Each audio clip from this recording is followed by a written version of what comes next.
Advocate P Krishnadas, ഇതൊക്കെ കണ്ട് BJP ചിരിക്കുന്നുണ്ടാവുമല്ലോ അല്ലേ? ഇന്ത്യ മുന്നണിയിൽ വിള്ളലുണ്ടാവുന്നു, കോൺഗ്രസ് ഒറ്റപ്പെടുന്നുവെന്ന പ്രതീതി ഉണ്ടാവുന്നു, രാഹുൽ നയിക്കാൻ വേണ്ട മമത വരട്ടെ എന്ന് ഇന്ത്യ മുന്നണിയിൽ ഒരു വിളിയുണ്ടാവുന്നു. അപ്പോൾ ഇന്ത്യ മുന്നണിയിൽ ഉണ്ടാവുന്ന ഏത് വിള്ളലും BJPയെ സംബന്ധിച്ചൊരു രാഷ്ട്രീയ വിജയമായിരിക്കും സ്വാഭാവികമായും. പ്രത്യേകിച്ച് മഹാരാഷ്ട്രയിൽ വിജയം നേടിയതിൻ്റെ ഒരു ആത്മവിശ്വാസത്തിലാണ്, ഹരിയാനയിൽ അപ്രതീക്ഷിതമായി വിജയം നേടിയതിൻ്റെ ഒരു ആത്മവിശ്വാസത്തിലാണ് BJP എന്നറിയാം. എന്നാൽ അപ്പോഴും പ്രതിപക്ഷത്തെ നിങ്ങൾ ഭയക്കുന്നുണ്ട്.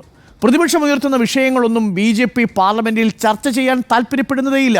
ഇന്ന് KC വേണുഗോപാൽ പറഞ്ഞത് സഭ നടത്തിക്കൊണ്ടുപോകാൻ BJPക്ക് ലെവലേശം താല്പര്യമില്ല എന്നാണ്. യഥാർത്ഥത്തിൽ നിങ്ങൾ വിള്ളലുണ്ടെങ്കിലും ഉലഞ്ഞു നിന്നെങ്കിലും ഇന്ത്യ മുന്നണിയെ നിങ്ങൾ ഭയക്കുന്നുണ്ട് കൃഷ്ണദാസ്.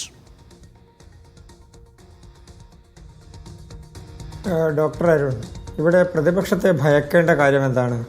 പ്രതിപക്ഷം അവരവരുടെ റോള് ചെയ്യുക, അവരുടെ പങ്ക് വഹിക്കുക എന്നുള്ളത് മാത്രമേ സഭയിൽ ചെയ്യാറുള്ളൂ.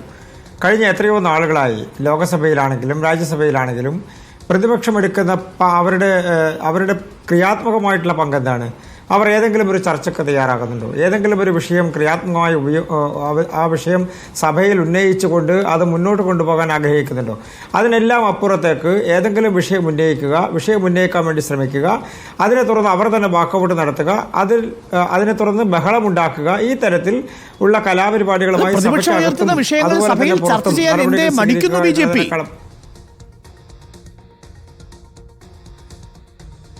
പ്രതിപക്ഷം ഏത് വിഷയമാണ് സഭയിൽ ഉയർത്തി ചർച്ചയ്ക്ക് തയ്യാറായിട്ടുള്ളത്? ചർച്ചയ്ക്ക് തയ്യാറാണെന്ന് സർക്കാർ പറഞ്ഞാൽ അത് വാക്കൗട്ട് ചെയ്യുന്ന സ്ഥിതിയാണ്.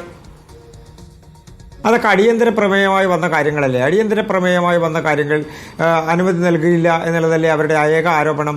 അത് അടിയന്തര പ്രമേയമായി എടുക്കേണ്ട വിഷയമാണോ എന്നുള്ളത് തീരുമാനിക്കേണ്ടത് ബഹുമാനപ്പെട്ട സ്പീക്കറല്ലേ?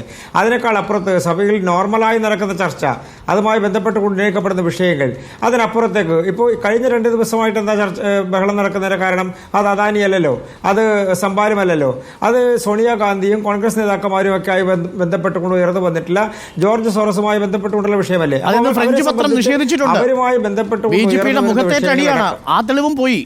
ഫ്രഞ്ച് പത്രം പറഞ്ഞത് അത് വ്യാജ വാർത്തയാണ്, BJP ഉയർത്തിക്കാട്ടുന്നത് എന്നാണ്. അതൊക്കെ ആര് നിഷേധിച്ചില്ലെങ്കിലും അതിൻ്റെയൊക്കെ യാഥാർത്ഥ്യങ്ങൾ പുറത്തു വരുമല്ലോ. പ്രതിപക്ഷം ഉയർത്തുന്ന വാദങ്ങൾക്കും പ്രതിപക്ഷം ഉയർത്തുന്ന വിഷയങ്ങൾക്കും എന്തെങ്കിലും ഒരു രാഷ്ട്രീയപരമായ നിലപ്പുള്ള കാര്യങ്ങളാണോ അവർ ഉയർത്തുന്നത്? ബഹുമാനപ്പെട്ട ശ്രീ സന്നിക്കുട്ടി ചൂണ്ടിക്കാണിച്ചത് ഒരു മതേതര സ്വഭാവമുള്ള സംഘടനകളെല്ലാം ചേർന്നുകൊണ്ട് ഒരു സഖ്യമുണ്ടാക്കിയിരിക്കുന്നു എന്നുള്ളതാണ്. ജനാധിപത്യപരമായി പ്രതിപക്ഷം ഒന്നിച്ചു ചേരുന്നു എന്നുള്ളതാണ്. അദ്ദേഹത്തിന് തന്നെ അറിയാവുന്ന കാര്യമല്ലേ? പ്രധാനപ്പെട്ട കക്ഷികളിൽ ഏതെങ്കിലും ഒരു കക്ഷിക്ക് അങ്ങനെ ഒരു സ്വഭാവം സ്ഥായിയായിട്ടുണ്ടോ? പ്രതിപക്ഷ കക്ഷികളെ സംബന്ധിച്ച് അവർ ഉയർത്തുന്ന വിഷയങ്ങൾ BJP വിരുദ്ധത മാത്രമാണ്. അവർ ഉയർത്തുന്ന വിഷയങ്ങൾക്ക് ഏതെങ്കിലും ഒരു ആശയപരമായ ആദർശപരമായിട്ടുള്ള ഒരു നിലപാടുണ്ടോ? അതുപോലും ഇല്ല എന്നുള്ളതാണ് യാഥാർത്ഥ്യം. അല്ല, അതിൽ പല ആളുകളും ഒരു ഘട്ടത്തിൽ അല്ലെങ്കിൽ മറ്റൊരു ഘട്ടത്തിൽ BJPയോടൊപ്പം വരികയോ BJPയോടൊപ്പം നിൽക്കുകയോ ഒക്കെ ചെയ്തിട്ടുള്ള ആളുകൾ തന്നെയാണ്. അവരതിന് പോയതിനു ശേഷമാണ് അവർക്ക് മതേതരത്വം വളരെ പെട്ടെന്ന് വന്നത്. മുസ്ലിം ലീഗ് ആണല്ലോ അവരുടെ ഒരു പ്രധാനപ്പെട്ട. പക്ഷേ നിങ്ങളെ ഉത്തർപ്രദേശിൽ മുട്ടുകുത്തിച്ചത് ഇന്ത്യ മുന്നണിയാണ്. സമാജ്വാദി പാർട്ടിയും കോൺഗ്രസും ഒരുമിച്ച് നിന്നപ്പോൾ നിങ്ങളുടെ 62 നേരെ 36ആയി. അല്ല, BJPയെ സംബന്ധിച്ച് BJP നിരവധി ഘട്ടങ്ങളിൽ രാഷ്ട്രീയപരമായി ഞങ്ങൾക്ക് ജനങ്ങളുടെ അടുത്ത് നിന്ന് തിരിച്ചടി ഉണ്ടായിട്ടുണ്ട്. അതേ സ്ഥലത്ത് തന്നെ ഞങ്ങൾ വലിയ തരത്തിൽ തിരിച്ചു വന്നിട്ടുണ്ട്. ഇപ്പോൾ ഹരിയാനയിൽ തെരഞ്ഞെടുപ്പ് നടന്ന റിസൾട്ട് പ്രഖ്യാപിക്കുന്ന ദിവസമല്ലേ എന്തായിരുന്നു മാധ്യമങ്ങൾ നടത്തിയിട്ടുള്ള ചർച്ച? പ്രത്യേകിച്ച് മലയാളത്തിലെ മാധ്യമങ്ങൾ. അരുണിനത് അറിയാവുന്നതല്ലേ? അപ്പോൾ BJP പരാജയപ്പെടുന്നത് കാണുകയും അത് കണ്ട് ചിരിക്കുകയും അത് കണ്ട് ആഹ്ലാദിക്കുകയും ചെയ്യുന്ന അങ്ങ് എന്നോട് ചോദിച്ചൊരു ചോദ്യമുണ്ടല്ലോ, നിങ്ങൾക്ക് ആഹ്ലാദിക്കാൻ വകയുണ്ടോ എന്നുള്ളത്.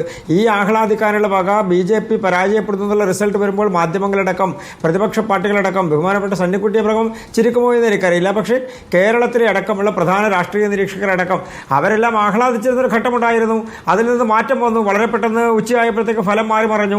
അപ്പോൾ സ്വാഭാവികമായും മഹാരാഷ്ട്രയിൽ അവർ പ്രതീക്ഷിച്ചത് BJPക്കെതിരായിട്ടുള്ള ജനവിധി ഉണ്ടാകും, ഒരു ക്ലീൻ സ്വീപ്പ് ഞങ്ങൾക്കുണ്ടാകും എന്ന് വിചാരിച്ചുകൊണ്ടാണ് രാഷ്ട്രീയപരമായി തെരഞ്ഞെടുപ്പിന് നേരിട്ടത്. പക്ഷേ വലിയ തരത്തിലുള്ള ജനപിന്തുണയോടുകൂടി BJP തിരിച്ചു വരുന്ന സാഹചര്യമുണ്ടായി. അപ്പോൾ BJPക്ക് രാഷ്ട്രീയപരമായി കിട്ടിക്കൊണ്ടിരിക്കുന്ന പിന്തുണയെ സംബന്ധിച്ച് മറ്റ് പാർട്ടികൾക്ക് നല്ല ധാരണയുണ്ടെന്നേ. അത് SPയെ സംബന്ധിച്ചാണെങ്കിലും, അത് BSPയെ സംബന്ധിച്ചാണെങ്കിലും, അത് തൃണമൂൽ കോൺഗ്രസിനെ സംബന്ധിച്ചാണെങ്കിലും, DMK സംബന്ധിച്ചാണെങ്കിലും ഒക്കെ ഒരു ഘട്ടത്തിൽ അല്ലെങ്കിൽ മറ്റൊരു ഘട്ടത്തിൽ ഇവർ പല ഘട്ടങ്ങളിലും BJPയോടൊപ്പം ചേരുകയോ ഞങ്ങളോട് സഹകരിക്കുകയോ ഒക്കെ ചെയ്തിട്ടുള്ള പാർട്ടികളാണ് പല ആളുകളും. അപ്പോൾ അവരെ സംബന്ധിച്ച് അവർക്ക് നിരന്തരമായി എടുക്കുന്ന അവരുടെ നിലപാടുകൾ എന്ന് പറയുന്നത്, പ്രത്യേകിച്ച് ആ പാർട്ടികളിൽ ഇന്ത്യ മുന്നണിയിലെ പല പാർട്ടികളും പ്രാദേശികമായിട്ടുള്ള രാഷ്ട്രീയ നിലപാടുകൾക്കൊപ്പം നിൽക്കുന്ന ആളുകളാണ്. ഇന്ത്യ മുന്നണിക്കൊപ്പമുള്ള ദേശീയ കക്ഷികൾ ഏതാണെന്ന് പരിശോധിച്ചാൽ കോൺഗ്രസിനപ്പുറത്തേക്ക് ഏതെങ്കിലും ഒരു കക്ഷി അവിടെ ദേശീയ നിലപാട് സ്വീകരിക്കുന്ന ഒരു കക്ഷിയുണ്ടോ? അപ്പോൾ സ്വാഭാവികമായും അവരെ സംബന്ധിച്ച് അവരുടെ പാർട്ടിയുമായി ബന്ധപ്പെട്ടുകൊണ്ട്, ആ സംസ്ഥാനവുമായി ബന്ധപ്പെട്ടുകൊണ്ട് പ്രാദേശികമായി നിൽക്കുന്ന ചില നിലപാടുകൾ, ആ നിലപാടുകൾക്കൊപ്പമേ അവർക്ക് നിൽക്കാൻ വേണ്ടി കഴിയൂ, അവരതേ സ്വീകരിക്കൂ. BJPയെ സംബന്ധിച്ച് അതിൽ ഒരു തരത്തിലുള്ള അങ്കലാപ്പിന്റെയോ ആശങ്കയുടെയോ അതല്ലെങ്കിൽ സന്തോഷത്തിന്റെയോ ഒന്നും പ്രസക്തി ഞങ്ങൾക്കില്ല.